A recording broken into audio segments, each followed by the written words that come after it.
Today we discuss about the types of natural selection. आपको मालूम है कि ऑर्गेनिज्म कितने भी काइंड्स के प्रोड्यूस हो पर वो सर्वाइव कौन से करेंगे, जो नेचर उसको सिलेक्ट करेगा.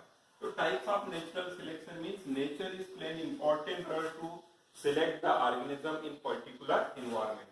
There are the three ways of the natural selection. First is the stabilizing natural selection. पहला देख रहे हैं हम कौन सा, stabilizing natural selection.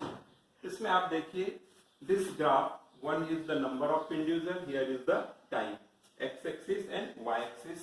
यहाँ पर डॉट डॉट से इंडिकेट कर रहे हैं that is an original population.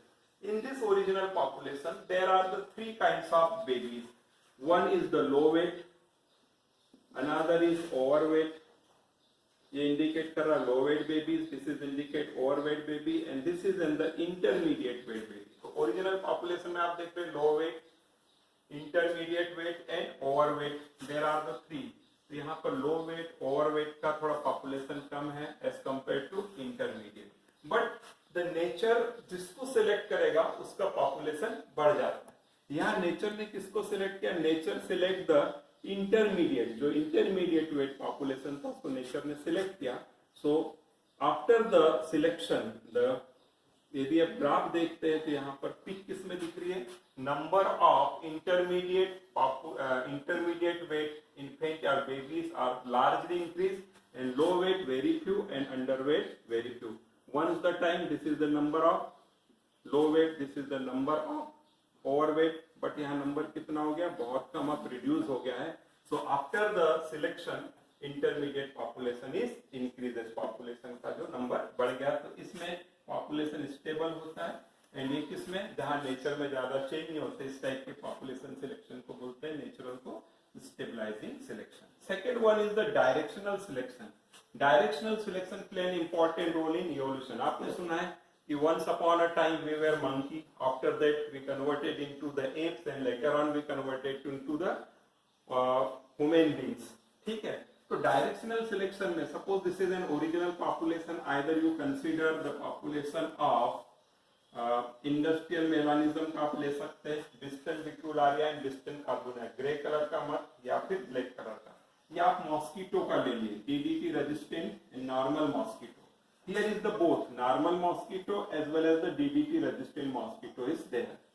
After the natural selection, number of DDT resistant population is increased. यहाँ पर जो नॉर्मल थे और रेजिस्टेंट थे, क्या रेजिस्टेंट वालों का पॉपुलेशन धीरे धीरे क्या हो गया, बढ़ते गया, और जो नॉर्मल मॉस्किटो थे वो ग्रेजुअली एलिमिनेट है. तो वंस अ टाइम यहाँ हमको क्या दिख रहे थे, normal mosquito more and resistant is less. But here आप जा रहे हैं, यहाँ जैसे रेजिस्टेंट वाले थे ये और नॉर्मल थे, अब यहाँ आगे जाके देखेंगे तो आपको पूरे कैसे दिखेंगे, DDT resistant mosquito is more and normal is very less. So the one population is converted into the another, that means shift हो गया डायरेक्शनल, मतलब एक स्पीसीज से नए स्पीसीज का बनना नेचर के साथ चेंज होते जाता है. It is an plane important role. तो डायरेक्शनल बोलते हैं एक डायरेक्शन पर्टिकुलर डायरेक्शन में मूव होते जाता है. ये एक एग्जाम्पल लेते हैं. Third one is the disruptive selection. Disruptive selection, it is an against the nature. We can say यहाँ पर थोड़ा सा अलग ले लेते हैं. For example, you are taking the example of African birds. This African bird having the different kinds of the beak. Size of beak small, intermediate and large. Here the population में जैसे देख रहे हैं, this is in the small size beak, this is in the large, और this is intermediate beak जो है ये large हो गया, this is an small and this one is the intermediate beak. Intermediate beak population, intermediate beak population पहले ज्यादा था, small वालों का भी कम था, लार्ज साइज भी कम था. But in the nature the plant are producing only the two kinds of the seed, small seed and large seed. दो टाइप के सीड प्रोड्यूस कर रहे थे. तो दो टाइप के सीड प्रोड्यूस कर रहे थे. तो स्मॉल साइज जिसकी बिग थी वो फूड को इजीली टेक कर रहे थे, तो उनका पॉपुलेशन यहाँ पर देख रहे हैं आफ्टर सिलेक्शन क्या हो गया, बढ़ गया. लार्ज साइज वाले लार्ज सीड को ईट कर रहे थे, तो उनका पॉपुलेशन बढ़ गया. इंटरमीडिएट साइज की जिनकी बिग थी, they are unable to take the small food, small food आ नहीं रहा है बिग में और लार्ज फूड जा नहीं पा रहा है. तो उससे gradually they are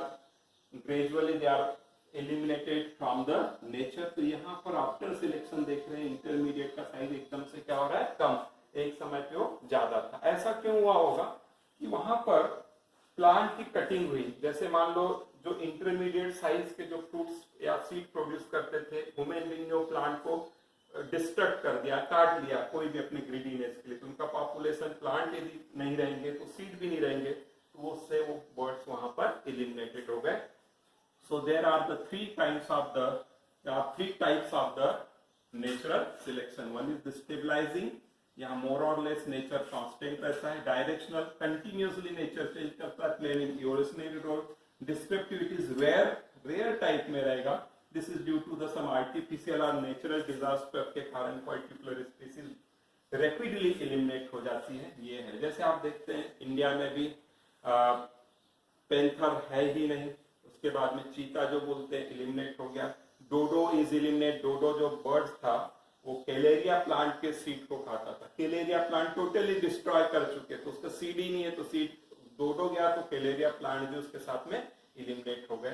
so this is all about the types of natural selection. Thank you. कल हम देखेंगे